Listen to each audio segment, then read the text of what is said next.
ಯುವತಿಯರ mobile number ಪಡೆದು ಅಶ್ಲೀಲವಾದಂತಹ message ಅನ್ನು ಕಳುಹಿಸಿ ಇದೀಗ ಆಕೆಯನ್ನ ಭೇಟಿಯಾಗಲಿಕ್ಕೆ ಅಂತ ಬಂದ ಯುವಕನನ್ನ ಸ್ಥಳೀಯರು ಹಿಡಿದು ಪೊಲೀಸರಿಗೆ ಒಪ್ಪಿಸಿದಂತಹ ಘಟನೆ ಬಂಟ್ವಾಳದ ಕೊಳ್ಳಾಡು ಗ್ರಾಮದ ಕುರ್ತಮುಗೆರು ಎಂಬಲ್ಲಿ ನಡೆದಿದೆ. ಕನ್ಯಾನ ನಿವಾಸಿ ಬೆಂಗಳೂರಿನ ಕೋರಮಂಗಲದ ಬಟ್ಟೆ ಅಂಗಡಿಯಲ್ಲಿ ಸೇಲ್ಸ್ ಮ್ಯಾನ್ ಆಗಿರುವ ಸವಾದ್ನನ್ನ ಪೊಲೀಸರು ವಶಕ್ಕೆ ಪಡೆದಿದ್ದಾರೆ. ಕೆಲ ದಿವಸಗಳ ಹಿಂದೆ ಸವಾದ್ ಸ್ಥಳೀಯ ಯುವತಿಯೋರ್ವಳ ನಂಬರ್ ಕೇಳಿದ್ದ. ಈ ವೇಳೆ ಆತನಿಗೆ ತನ್ನ ಪರಿಚಯದ ಸ್ನೇಹಿತನ ನಂಬರ್ ಅನ್ನು ಕೊಟ್ಟಿದ್ಲು. ಸವಾದ್ ಯುವತಿಯ ನಂಬರ್ ಅಂತ ಭಾವಿಸಿ ಆಕೆಯ ನೀಡಿದ್ದ ನಂಬರಿಗೆ ರಾತ್ರಿಯಿಡೀ ಮೆಸೇಜ್ ಮಾಡ್ತಾ ಇದ್ದ.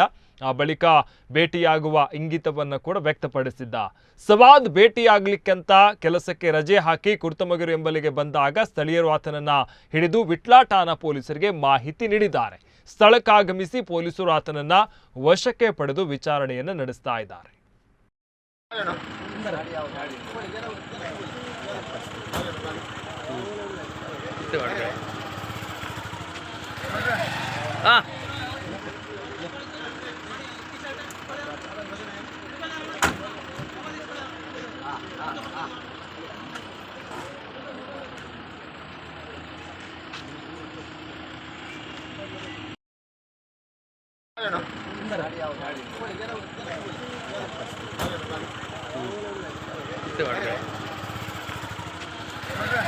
Ah